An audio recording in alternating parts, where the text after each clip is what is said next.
বিপ্লবীদেরকে তারা আজকে আমরা দেখলাম ফেসবুকে 24-এর সন্ত্রাসীগুলো আখ্যায়িত করে অশ্লীল গালিগালাজ এবং তাদেরকে ডিম করে রয়েছে।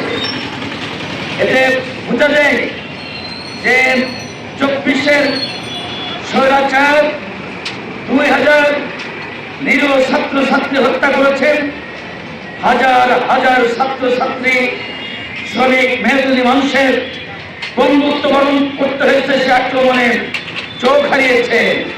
এটাকে তারা সন্ত্রাসী কার্যক্রম মনে করে না, বরং একটু অত্যাচারী আধুনিক দুনিয়ার ফেরাউন তাকে বিদায় করার জন্য যে কোনো বিপ্লব যোগদান হয়েছে সেটাকে তারা সন্ত্রাসী কার্যক্রম বলে আখ্যায়িত করেছে।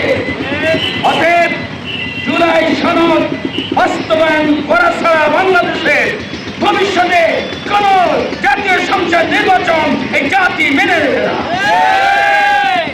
আমরা এই যে 15 বছরের যে অতীত সরকারের যারা দোষর ছিল জাতীয় পার্টি ভারতীয় এজেন্ডা বাস্তবায়নের জন্য, জাতীয় পার্টি তার সাংবাদিক সম্মেলনে বলেছেন ভারত আমাদের কথা বলতে নিষেধ করলে সে ব্যাপারে আমরা কথা বলতে পারি না।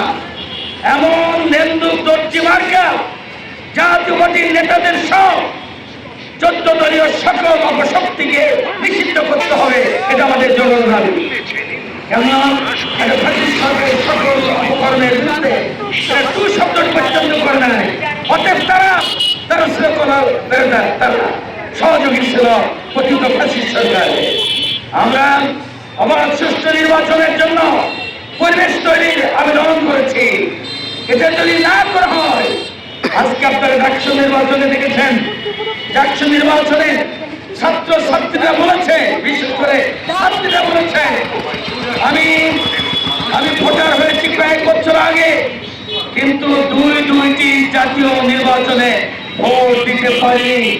এবারই প্রথম আমি একটা অবাধ সুষ্ঠু রাষ্ট্র নির্বাচনে ভোট দিতে পারবো, এই আনন্দে আমি উচ্ছ্বসিত। তারা তাদের অভিব্যক্তি পেশ করেছে। অতএব অবাধ সুষ্ঠু নির্বাচন ছাড়া অতীতের দুইটা নির্বাচন যেভাবে দিনের ভোট তার আগে রাত্রে অথবা রাত 12টায় কেটে নির্বাচন সম্পন্ন করেছে, একদলীয় শাসন কায়েম করেছে, ওই ধরনের অবাধ সুষ্ঠু নির্বাচনের